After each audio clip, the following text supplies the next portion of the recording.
Okay, I wanted to show the filling process for this Additive Pens 3D printed pen that I got, because there's not a whole lot of videos online that show the filling process, and that's obviously one of the unique things about this pen is the way the ink gets loaded into the barrel. So this is the double helix design, and this came in this nice tube to protect the pen, which I thought was pretty nice.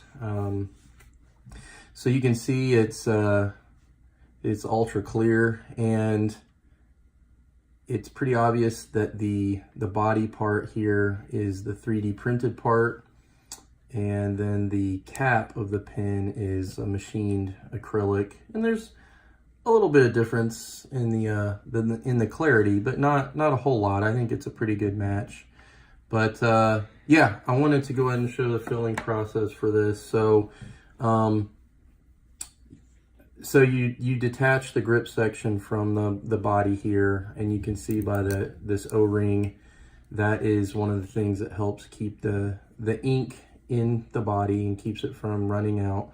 So you unscrew this part, and it's a little bit hard to get it unscrewed at first, but you just twist a little bit and it'll come undone. So you're left with this part, and they provide, I think his name is Jerry at Additive Pens, provides this syringe for filling.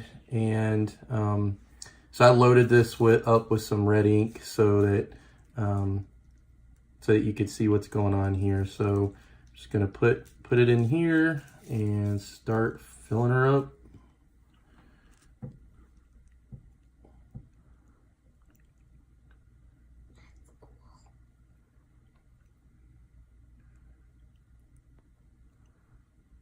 So it actually holds quite a bit of ink. And there's kind of two separate chambers at the top, separated by a little bit of a wall. So I'm kind of trying to fill up on both sides to get the ink to run down into the sides.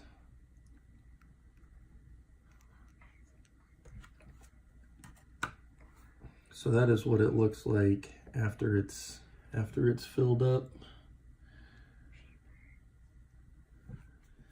All right, I needed to stop the video and get one of my cotton applicators here, but I wanted to clear out the threads a little bit because I had gotten some ink on them, and I knew that would show when I screwed the pen back together. So just wanted to clean them up a little bit.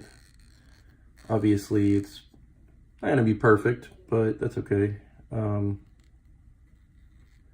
Tricky part is not dunking this back into the ink at the top there. So screwing this back together, and the nice thing is they do provide some silicone grease, lubricate the threads a little bit on this pen to help further keep the ink from flowing out, and of course that O-ring there.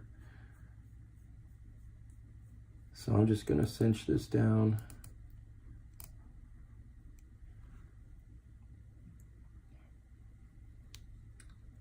And there we have it. So that is the double helix 3D printed pen.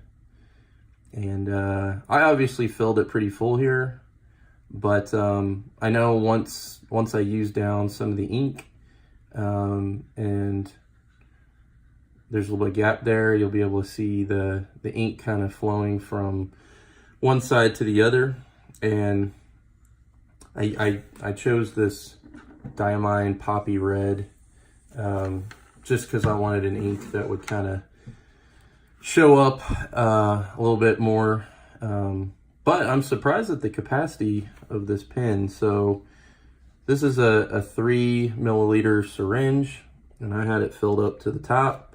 And yeah, you can see how much the pen holds. There's still room in there. Obviously the grip section filled up when I dumped it out, but when I go like this, you can see it's pretty full all the way down. So pretty cool pen.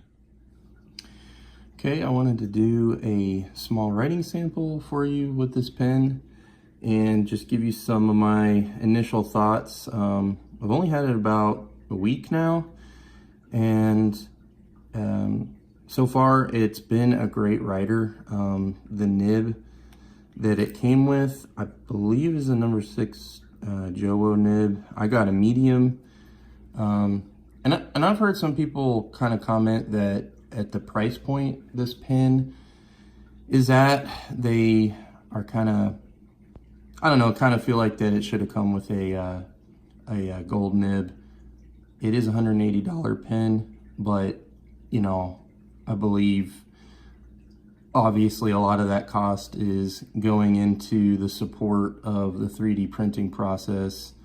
You know, sometimes those resins can be fairly expensive, and probably just the labor that's involved. I mean, I know the printer's doing a lot, but there's probably some post-processing to clean the part up, and it maybe gets, I think it gets UV hardened. So it's the support of all that equipment. But I don't mind the steel nib.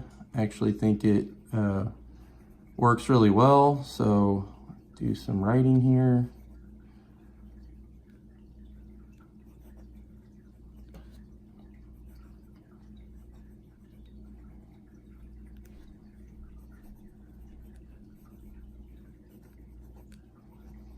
So yeah, what else? Oh, one other thing. I don't know what happened. I was carrying the pen home from work, just in actually the top of my bag. And when I got home, I noticed that the ink had come out and leaked a little bit into the cap. So I actually had ink up in here quite a bit, and it had gotten on the threads. And so I just had to clean it up a little bit. I'm not really for sure exactly why that happened. I've kind of been looking out to see if there maybe be any more leaks so far. Nothing. I did get, somebody asked about burping, because sometimes with eyedropper pens, what happens is as you use up the ink, it can create a bit of a suction up inside of the pen. And as that vacuum gets released, then air will go back up into the pen and cause a burping, is what they call it. So far, I have not seen any problems with that. I don't know. It's got a pretty large cavity in there where you can have, you know, an air pocket. So maybe that helps some. Also, I just find that in between writing stuff, I'm kind of looking at the pen and letting the ink slosh around some. So that might also have something to do with why I haven't seen it burping. You know, you do notice that the ink, because of the surface tension of the ink, will kind of get stuck at one end. And then if you tap it, you'll see it release and flow down to the other side. So that is something to watch out for. Let's see. So I guess that's about it. Oh, as far as cleaning goes, I've gotten several people have asked me about cleaning this pen.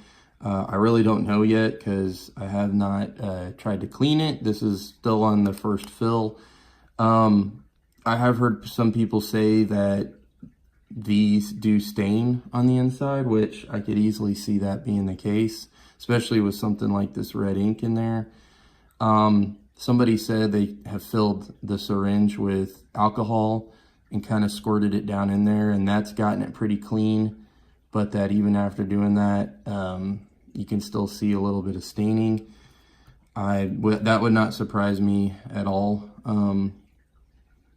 But I kind of picked a color for this pen that I thought I would maybe want in this pen all the time. I mean, if I switched to a blue or black, you know, in the red, it was still stained red. I'm sure the blue or black, you know, would maybe hide a lot of that.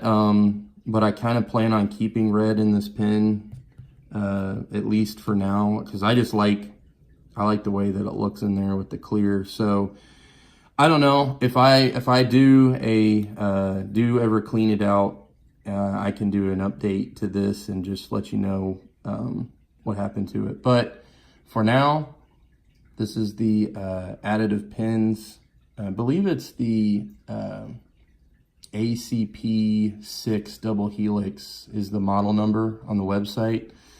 And yeah, so that's my review of this pin. Hope you enjoyed it. Talk to you later.